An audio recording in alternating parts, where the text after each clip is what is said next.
இப்போ இவ்வளோ பிரச்சனைக்கு மத்தியிலையும் திடீர்னு பார்த்தீங்கன்னா ஒரு ஒரு ட்விஸ்ட் வந்தது. தேமுதிக ஈஷா ஃபங்க்ஷனுக்குலாம் போயிட்டு வந்ததுக்கப்புறம் ஓகே என்டிஏ போயிடுவாங்க அப்படின்ற ஒரு வியூ எல்லாம் இருக்கும்போது அடுத்த நாள் காலையில் தேமுதிகவை கூட்டணிக்குள்ள இணைக்கிறாரு Stalin. Almost it was a master stroke அப்படின்னு தான் சொல்லணும். இப்போ தேமுதிகவை கூட்டணிக்குள்ள கொண்டு வந்தது, அதுவும் ஆல் ஆஃப் அ சடன் கொண்டு வந்தது அப்படின்றது காங்கிரஸுக்கு திமுக சொல்லக்கூடிய ஒரு ஸ்ட்ராங் மெசேஜ் அப்படின்னு நம்ம புரிஞ்சுக்கணுமா? ஏன்னா ஒருவேளை காங்கிரஸ் இல்லைன்னா கூட நம்மளால பேலன்ஸ் பண்ணிட முடியும் அப்படின்னு நினைக்கிறாரா ஸ்டாலின்? அப்படி ஸ்டாலின் சொல்ல நினைச்சாரான்னு தெரியாது. ஆனா தேமுதிக வந்த உடனே காங்கிரஸ் தலைவர்கள் கொடுத்த செய்தியாளர் சந்திப்பு பதில இருந்து அது என்ன மாதிரியான செய்திங்கிறது நம்ம தெரிஞ்சுக்கலாம். ஏன்னா உங்களை அடிக்க தானே இவங்க கொண்டு வந்தேன் அப்படிங்கிற மாதிரி அவர் செஞ்சாரு. ஆமா, நான் என் வாயால சொல்ல மாட்டேன் அப்படின்றீங்க. இல்ல மாணிக் தாக்கூர் உடனே பதறினார்ல. உடனே எல்லா செய்தியாளர்களும் கேட்டது, என்ன சார் உங்களுக்கு ஒரு செக் வைக்க தான் பிரேமலதா தேமுதிக உள்ள வராங்களான்னு கேட்ட உடனே நாங்கள் அதை ஆதரிக்கிறோன்னா நாங்கள் எப்போ திமுக கூட்டணியிலேருந்து போனோன்னு பேசினவர் மாணிக் தாக்கூர். வேற எந்த செல்வ பெருந்தகை தொடர்ச்சியாக திமுகவுக்கு ஃபேவராக தான் பேசிக்கிட்டு இருக்காரு. திமுக கூட்டணியில் இருக்கிறோம், இந்த மாதிரிலாம் கிடையாது, பிரவீன் சக்கரவர்த்தி மீதே நடவடிக்கை எடுக்கணும், அப்படிதான் அவர் பேசிக்கிட்டு. தலைமைக்கு கட்டுப்பட்டு தான் நான் சும்மா இருக்கேன்னு சொன்னதும் அதே மாணிக்கம் தாக்கூர் தான். அப்பயும் அவர் அதை சொல்லிட்டு தான் இருக்காரு. இல்ல மாணிக் தாக்கூரை சொல்றான். மாணிக் தாக்கூர் வந்து இப்போ வரையும் அப்படிதான் பேசிக்கிட்டு இருக்காரு. வைகோவை கூட விமர்சனம் பண்ணி பேசிக்கிட்டு இருக்கிறாங்க. இல்ல அவருக்கு அடுத்த முறை விருதுநர் இப்ப சட்டமன்றம்ங்கிறது விருதுநர் மாணிக் தாக்கூருக்கு ஒரு பிரச்சனையே கிடையாதுங்க. அவங்க அடுத்த எம்பி தான். அடுத்த எம்பி எலெக்ஷனா அவர் நிக்க மாட்டோம்னு ஏதோ ஒரு முடிவுக்கு வந்துட்டாங்க. வேற ஒன்றும் இல்லை. இந்த சட்டமன்ற தேர்தலில் நிற்க வாய்ப்புடைய யாருமே திமுகவை பார்த்து ஆட்சியில் பங்கு, அதிகாரத்தில் பங்கு, அதிக சீட்டுங்கிற பிரச்சனை எழுப்பவே இல்லை. கேட்டதெல்லாம் எம்பி ஜோதிமணி, ஆமா எம்பி மாணிக்கம் தாக்கூர், எம்எல்ஏ எலெக்ஷனுக்கு தொடர்பே இல்லாதவர்கள் அவங்கெல்லாம். ஏதாவது பிரவீன் சக்கரவர்த்திக்கெல்லாம் போன முறை மாயவரங்க சீட்டு கேட்டு கிடைக்காதவங்க. அவங்களுடைய தனிப்பட்ட பழிவாங்கல். அப்புறம் காங்கிரஸ் கட்சியிலேயே இருந்தாலும் ஒரு சாதிய மனநிலையில் இருப்பவங்களுக்கு ஒரு திமுக மீதான எதிர்ப்பு மனநிலைங்கிறது பொதுவாக இருக்கு. இதெல்லாம் சேர்ந்துதான் இந்த ஒர்க் பண்ணியிருக்கே ஒழிய இது ஏதோ காங்கிரஸ் அடிமட்ட தொண்டர்கள் மத்தியில இப்படி ஒரு கோரிக்கை. காங்கிரஸ் மேலிடம் வேடிக்கை தானே பார்த்துட்டு இருக்கு. அப்படின்னா மேலிடத்தினுடைய ஐடியாவும் ராகுலுமே அதை வேடிக்கை தாங்க பாக்குறாரு. ராகுலுமே ஏதோ ஒரு போட்டு பார்ப்போம் வேடிக்கை பாக்குறாரா, அவர் அதை விரும்புறாரா அப்படிங்கிறது என்னால உறுதியா சொல்ல முடியல. ஏன்னா ஒரு ஐடியாலஜிக்கலா அவங்களோட இருக்கிற ஒரே மாநிலம் தமிழ்நாடு தான். வேற எங்கேயுமே ஐடியாலஜிக்கலா சொல்ல முடியாது. அவருக்கே தெரியுது அவருடைய ஃபார்வர்டு திங்கிங்க்கு தமிழ்நாடு மாதிரி ஒரு மாநிலம் தான் ரொம்ப உகந்த மாநிலம். நான் என்னோட கேள்விக்கு வந்துடுறேன். ஒருவேளை காங்கிரஸ் இல்லைனாலும் நம்மளால இதை செஞ்சிட முடியும், நம்ம இந்த எலெக்ஷனை ஃபேஸ் பண்ணிக்கலாம் நினைக்கிறாரா ஸ்டாலின்? அப்படி நினைக்கிறாரா? கண்டிப்பா நினைக்கிறாரு. கண்டிப்பா நினைக்கிறாரு. அதுல எந்த பிரச்சனையும் கிடையாது. காங்கிரஸ் ஒருவேளை அவங்க அந்த மைண்ட் செட்டுக்குலாம் வந்துட்டாங்கல்ல. தளபதி பேசுறாரு, பெரிய கருப்பன், ராஜகண்ணப்பன் இவங்கெல்லாம் பேசுறாங்கன்னா கிடையாது. எந்த அளவுக்கு வந்துருச்சு? நீ என்ன தொகுதிக்கு 1000 பேர் 2000 பேர் இருப்பியா நீ அப்படிங்கிறது. காங்கிரஸ்காரங்க எப்பயும் இப்படி காமெடி பண்ணுவாங்க. அந்த ரேஞ்சுக்கெல்லாம் பேச ஆரம்பிச்சிட்டாங்கல்ல. முதல்ல அமைதியா இருந்தவங்க அட விடுங்கப்பா அப்படின்னு பேசிட்டு இருந்தாங்க. அவர் திமுக தலைமையில இருந்தே பேச ஆரம்பிச்சிட்டாங்க. ஆட்சியில் பங்கு, அதிகாரத்தில் பங்கு எந்த அவசியமும் இல்லை, தமிழ்நாட்டுக்கே இல்லைனாரு. அது ஸ்டாலின் சொன்ன வார்த்தை ரொம்ப அற்புதமான வார்த்தை. திமுகவுக்கு இல்லைனா தமிழ்நாட்டுக்கே அது அவசியம் இல்லைனார். நான் தொடர்ந்து அதிமுகவுக்கு கூட சப்போர்ட் பண்ணியிருக்காரு. அந்த இடத்துல அப்படி ஒரு கான்செப்ட் வந்துடக்கூடாது. திமுகவுக்கோ அதிமுகவுக்கோ அந்த அதிகாரத்தில் பங்கு இதெல்லாம் தேவையில்லை. அதனால தாங்க தமிழ்நாடு நீட்டா இருக்கு. டெல்லி எதிர்ப்பு காங்கிரஸ் ஒரு கட்சியா நம்ம எப்படி வளர்றோம் அப்படின்றது அவங்களும் கட்சியை வந்து வலுப்படுத்த வேண்டிய தேவை இருக்கு. அதிகாரத்துல பங்கு கேட்கறதுல என்ன தப்புன்றாங்க. அதை நம்ம எப்படி ஜட்ஜ் பண்ண முடியும்? அதிகாரத்துல பங்கு கொடுத்தா கட்சி வளருமா? ஏங்க கட்சிங்கிறது போராட்டங்கள் மூலமா வளரணுங்க. நீங்க வீட்டுக்குள்ள உட்காந்துட்டு பால்கனி பாலிடிக்ஸ் பண்ணி வளர முடியாது. உங்களுக்கு வந்து பிளாட்ஃபார்ம் பாலிடிக்ஸ் பண்ணவங்க தான் வளர முடியும். ஒரு கட்சி வளர்றதுங்கிறது அப்படிதான். திருப்பரங்குன்ற விவகாரத்தில் செல்வ பெருந்தகை வந்து நின்னாரு. மாணிக் தாக்கூர் வரலையே. மாணிக் தாக்கூர் தொகுதிங்க அது திருப்பரங்குன்றம். அவர் எங்க வந்தார்? இந்த பிரவீன் சக்கரவர்த்தி மாதிரி ஆட்கள், மாணிக் தாக்கூர் மாதிரி ஆட்கள் மக்கள் பிரச்சனைக்கு எங்க வந்தாங்க? தொடர்ச்சியான பாஜக எதிர்ப்பு.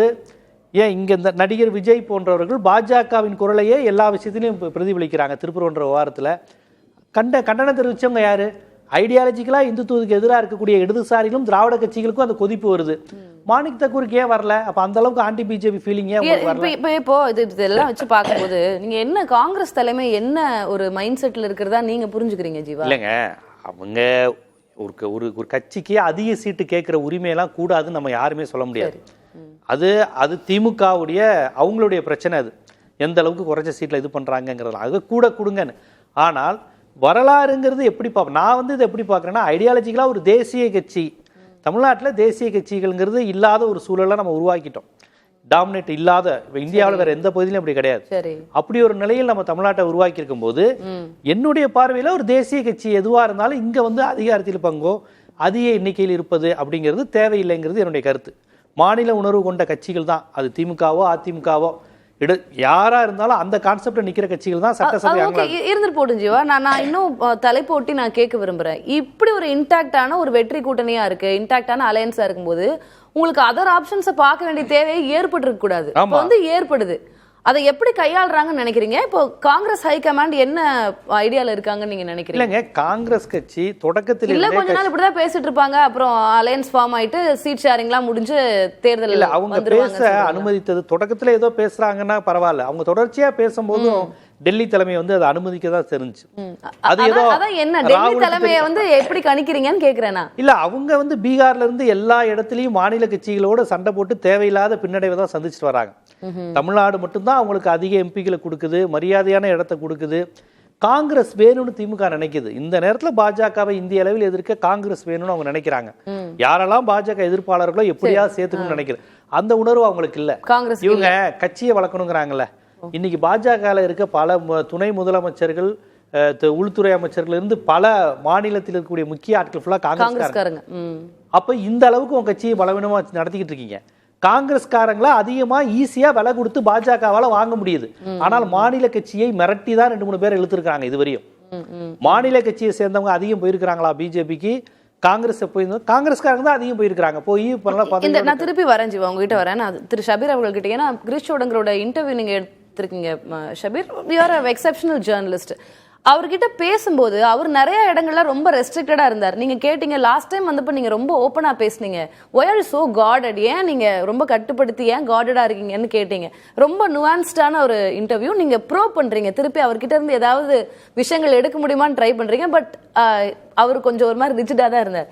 But reading between the lines Shabir, as a journalist you are, உங்களுக்கு அந்த அவரோட பாடி லாங்குவேஜ் ஆகட்டும், த வே ஹி எக்ஸ்பிரஸ்ட், வார்த்தை பிரயோகங்கள் ஆகட்டும், அதுல இருந்தெல்லாம் ஆஸ் அ ஜேர்னலிஸ்டா ஷபீர் அவர்களுக்கு என்ன புரிஞ்சுக்க முடிஞ்சது?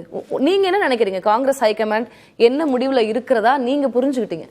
இதுவரை திமுக கூட்டணியிலிருந்து வெளியேற வேண்டும் அப்படின்லாம் காங்கிரஸ் ஹைகமாண்ட் திங்க் பண்ணல. மேபி அவங்களுக்கு ஒரு அதர் ஆப்ஷனை எக்ஸ்ப்ளோர் பண்றாங்க, கன்சிடர் பண்றாங்க. அதர் ஆப்ஷன் இருக்கு அப்படின்றதையும் வந்து மறைமுகமா திமுகவுக்கு சொல்றாங்க. ஆனால் வெளியேற வேண்டும் இந்த கூட்டணி, இந்த ஒரு லெகசியோட இருக்கக்கூடிய இந்த கூட்டணி வந்து 22 ஆண்டுகள் ஒன்றாக பயணித்த இந்த கூட்டணி அப்படின்றது உடையணும், உடைச்சிட்டு வெளியே வரணும் அப்படின்ற அந்த எண்ணம் அப்படின்றது அவங்ககிட்ட இல்லை. ஆனா ரொம்ப கார்டடா அவர் இருக்காரு, வார்த்தைகளை விடக்கூடாது. இதே இன்டர்வியூவை நான் கடந்த மாதம் எடுத்திருந்தேன். இப்படி புரிஞ்சுக்கலாமா, அப்படி புரிஞ்சுக்கலாமா அப்படின்லாம் கேக்குறீங்க. அவர் எஸ் ஆர் நோ சொல்ல வேண்டிய கேள்வி எதுக்குமே அவரு பதில் சொல்லல. இந்த வாட்டி அவங்க வந்து ஹார்ட் பார்கெயின் பண்ண போறாங்க அப்படின்றது வெளிப்படையாக தெரிகிறது. அதுல கூடுதலான இடங்கள், அதே போல அவங்க கட்சிக்கு தேவையான பல்வேறு விஷயங்களை கேட்டு பெற வேண்டும் அப்படின்றதுல ரொம்ப உறுதியாக இருக்கிறார்கள். இப்போ திமுக இந்த குழுவை போட்டாங்க, அவங்க சீட்டு பேச்சுவார்த்தை நடத்துவதற்கும் கூட்டணி பேச்சுவார்த்தை தொடர்பான அந்த இதுல. ஸோ அந்த பேச்சுவார்த்தைகள்ல இந்த இவங்களுடைய கோரிக்கைகள்லாம் முன்வைக்கப்படும். அதை எப்படி நெகோசியேட் பண்ணி அதை எப்படி சக்சஸ்ஃபுல்லா முடிக்கிறாங்க அப்படின்றதான் கேள்வி.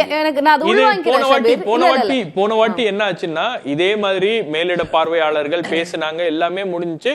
ஆனா அது ரொம்ப இழுத்துக்கிட்டே போகும்போது லாஸ்ட் மினிட்ல வந்து there was a phone call between MK Stalin and Sonia Gandhi. 2 பேரும் பேசினாங்க, பேசின உடனே முடிஞ்சிருச்சு.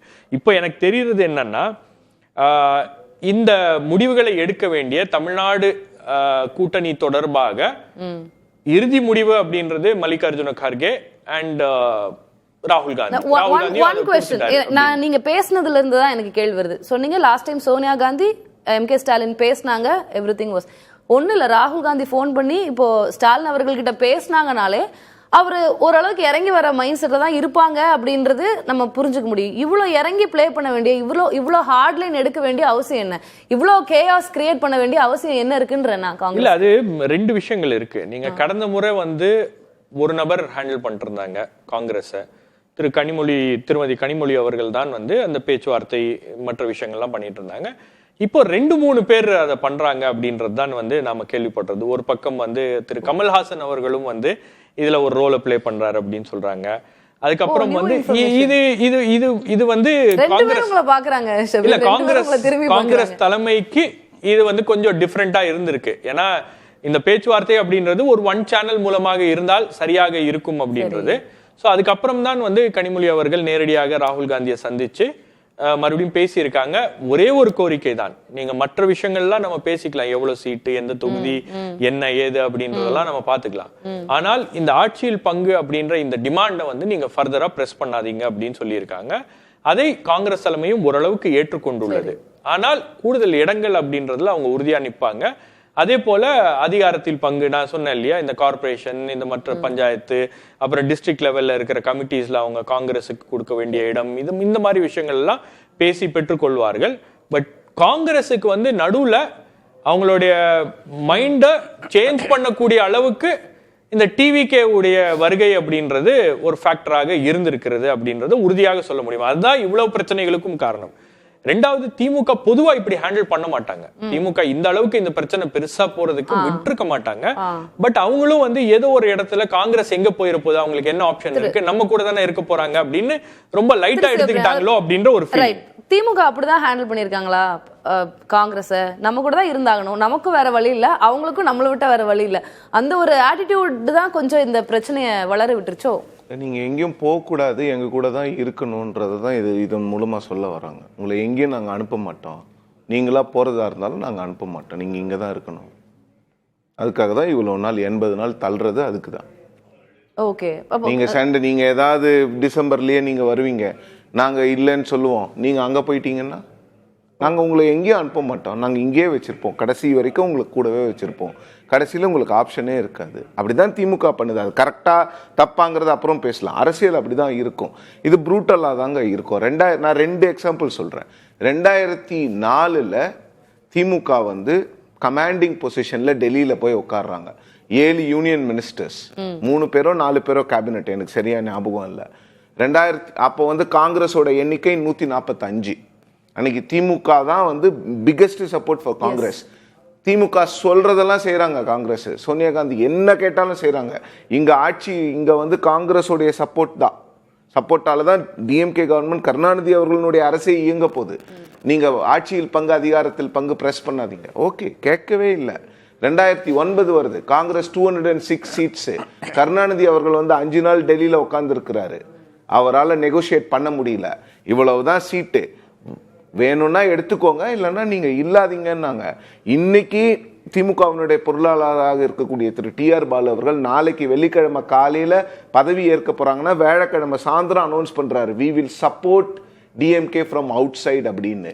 காங்கிரஸ்ல என்ன சொல்றாங்க, பண்ணிட்டு போட்டோம், எங்களுக்கு ஆதரவு இருக்குது, நாங்க ஆட்சி நடத்துறோம். ஆனா காங்கிரஸ் சொன்ன அந்த 4 சீட் 4 கேபினெட்டுக்கு தான் ஒத்துக்கிட்டு டிஎம்கே கவர்மெண்ட்டுக்கு உள்ள போனாங்க. 2011 திமுகவை காங்கிரஸ் வந்து 63 சீட்டு கொடுக்க வச்சாங்க. ஸோ காங்கிரஸ் அன்னைக்கு அப்படி பண்ணாங்களா? இன்னைக்கு டிஎம்கே வந்து கமாண்டிங் பொசிஷன்ல இருக்கும்போது காங்கிரஸ் அதை ஏற்றுக்கொண்டுதான் ஆகணும். இப்படிதான் பாலிடிக்ஸ் இருக்கும். ஒரே ஒரு விஷயம், தேமுதிக வந்து காங்கிரஸை ரீப்ளேஸ் பண்ண முடியாது. காங்கிரஸுக்கு இருக்கக்கூடிய வாக்கு வங்கியும், காங்கிரஸுக்கு இருக்கக்கூடிய மல்டிப்ளையிங் ஃபேக்டரும், காங்கிரஸுக்கு இருக்கக்கூடிய அந்த ராகுல் காந்தியோட இமேஜும் வேற எந்த கட்சிக்கும் தமிழ்நாட்டில் இல்லை. காங்கிரஸை கிரிட்டிசைஸ் பண்ற அதே நேரத்தில் காங்கிரஸ் கிட்ட இருக்கிற பிளஸஸையும் சொல்லணும். பேசுவோம்.